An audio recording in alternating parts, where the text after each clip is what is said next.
Halo semuanya, Assalamualaikum warahmatullahi wabarakatuh. Ketemu lagi dengan saya, Febrian Fitriani Susanta. Dalam video kali ini saya akan membahas mengenai analisis geostatistik sebagai salah satu materi dalam praktikum SIG terapan di Prodi Sarjana Teknik Geodesi Fakultas Teknik Universitas Gadjah Mada.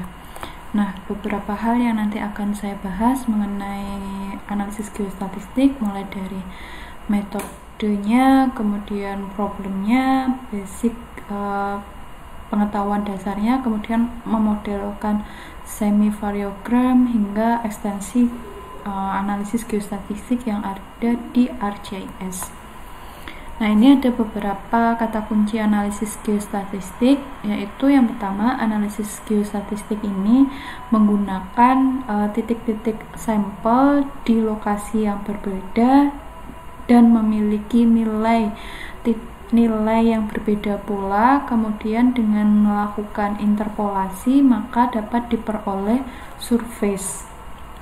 Nah, analis geostatistik ini mendapatkan surface dari nilai-nilai yang diketahui di lokasi yang berbeda-beda, kemudian melakukan interpolasi, memprediksi titik-titik analisis di lokasi yang belum ada nilai value-nya.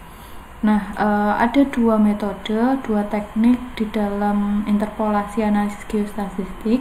Yang pertama yaitu deterministik dan yang kedua adalah geostatistikal. Nah, untuk metode deterministik ini adalah sebagai berikut. Jadi challenge terbesar, tantangan terbesar seorang GIS modeler itu adalah bagaimana memproduksi suatu surface yang mendekati nilai sebenarnya yang akurat dari sampel data yang tersedia, kemudian mengurangi error, meminimalisir error, dan meningkatkan nilai kualitas dari surface prediksi tersebut hingga sampai ke modelingnya, analisisnya, hingga sampai ke 3D visualization-nya. Nah, ini untuk meningkatkan kemanfaatan dan tujuan GIS modeling dalam meningkatkan kualitas prediksi tersebut. Nah, di sini untuk deterministik menggunakan teknik inverse distance wedging atau dimana IDW, interpolasi IDW ini berdasarkan nilai bobot. Jadi semakin bobotnya itu semakin menurun apabila jaraknya itu semakin meningkat, jaraknya semakin jauh dari lokasi prediksi. Jadi titik-titik sampel tersebut itu memiliki nilai yang digunakan untuk memprediksi nilai-nilai yang di sebelahnya, yang bersebelahan. Nah, itu bobotnya itu akan menurun sepanjang jarak yang semakin jauh dari lokasi yang diprediksi tersebut. Nah, di situ maka kita penting untuk mengetahui jumlah sampel dan persebaran sampel. Nah, untuk sampel sendiri itu solusinya hanyalah sampel yang cukup tapi menyebar dan juga cukup untuk digunakan untuk praktek prediksi. Jadi good sample dan good choice. Jadi sampelnya itu pemilihannya harus tepat dan nilai dari sampel tersebut juga harus baik, sehingga prediksi lokasi yang tidak ada nilainya itu juga akan menghasilkan sesuatu yang baik pula. Nah, selanjutnya saat kita melakukan penyajian sampel tersebut, kita harus melihat persebaran sampel tersebut. Kita coba visualisasi apakah sampel yang kita buat itu bentuk sampelnya ini dari statistiknya ini apakah global polinomial atau lokal polinomial ataupun radial basic function. Ini penting karena untuk mengidentifikasi dan memodelkan local structure atau local surface kita.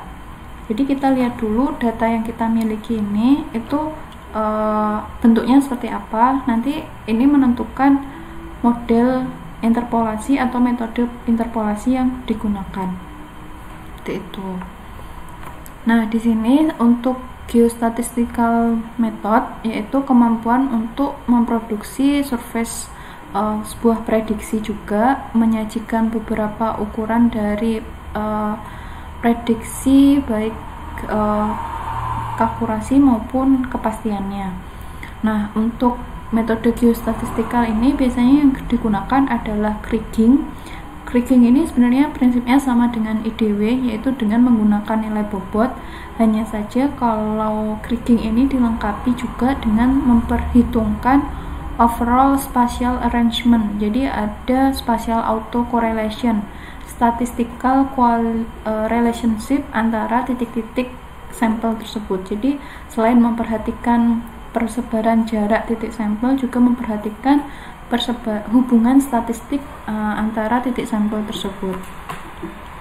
Nah, ini beberapa langkahnya. Yang pertama adalah mengkalkulate empirical semivariogram. Ini untuk mengeksplor hubungan antara titik-titik sampel tersebut. Nah, selanjutnya mempaskan atau memposisikan model supaya model yang kita buat ini cocok dengan poin-poin dari sampel yang kita miliki. Jadi diatur supaya model yang kita buat ini memenuhi dari aturan dari penyajian dalam proses analisis geostatistik. Kemudian membuat matrik ini untuk melihat spatial autocorrelation-nya ataupun statistik relationship-nya. Kemudian baru bisa membuat prediksinya. Nah, ini untuk analisis geostatistik yang pertama adalah melakukan explore data kita, menginvestigasi histogramnya, QQ plotnya, kemudian melihat sistematik trennya, pola sistematiknya atau tren analisisnya, mengekspor juga variability-nya atau clusternya dengan menggunakan Voronoi map, termasuk juga dengan memvisualisasikan spatial correlation-nya dalam bentuk semivariogram. Selanjutnya, dengan menggunakan analisis geostatis juga kita bisa membuat prediksi yang precise, yang mendekati sebenarnya. Ini ada beberapa metode yang kita gunakan. Biasanya kita paling sering menggunakan kriging karena kita tidak hanya memperhatikan jarak antar sampel, tapi juga memperhatikan hubungan statistiknya.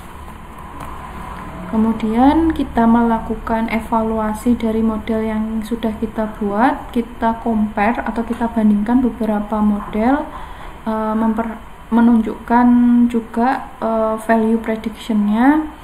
Kemudian nanti kita nilai apakah ini model sudah sesuai dengan surface yang sebenarnya di lapangan atau belum. Nah, biasanya untuk membandingkan tersebut itu kita bandingkan dengan pengaturan default dari ArcGIS, dari analisis geostatistik ini, kemudian pengaturan yang kita lihat dari data kita. Jadi kita explore data kita lihat dulu sampel kita itu seperti apa, tipe interpolasinya seperti apa, kemudian hubungan statistiknya sampel kita itu seperti apa. Nah, nanti kita gunakan hasil tersebut untuk membuat pengaturan di model yang kita buat.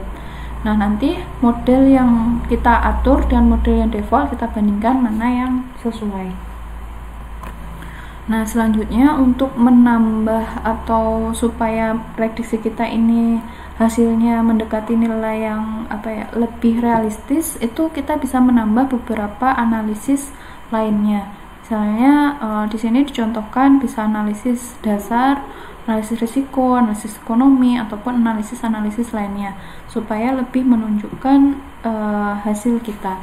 Bisa juga kita tambah dengan kontur, kemudian hillside, slope ataupun yang lain supaya surface kita ini lebih real lagi, seperti itu. Nah, untuk beberapa kegiatan di dalam analisis geostatis sendiri itu dibagi menjadi 5 tahapan. Yang pertama adalah represent the data. Di sini menyajikan data kita dalam sebuah tampilan display di ArcMap, kemudian mengeksplor baik hubungan statistiknya, baik interpolasinya nanti akan menggunakan global atau lokal atau yang basic, kemudian QQ plotnya, histogramnya, semivariogramnya, semua kita lihat di situ.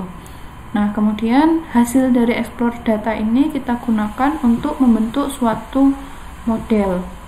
Nah, model nanti kita membuat lebih dari satu model untuk kita bandingkan. Kemudian kita perform diagnostiknya, kita assess kualitas hasil model kita, baru nanti kita sajikan, baik tadi di overlaykan dengan data bisa dari hillset, bisa dari kontur, bisa juga dengan analisis model risiko lainnya, seperti itu. Oke, penjelasan video saya mengenai analisis geostatistik saya akhiri sampai di sini. Apabila teman-teman masih ada pertanyaan, komentar ataupun saran, bisa disampaikan di kolom komentar. Saya mohon maaf yang sebesar-besarnya apabila dalam penyajian video kali ini masih ada kekurangan. Sampai ketemu di video selanjutnya. Wassalamualaikum warahmatullahi wabarakatuh. See you semuanya.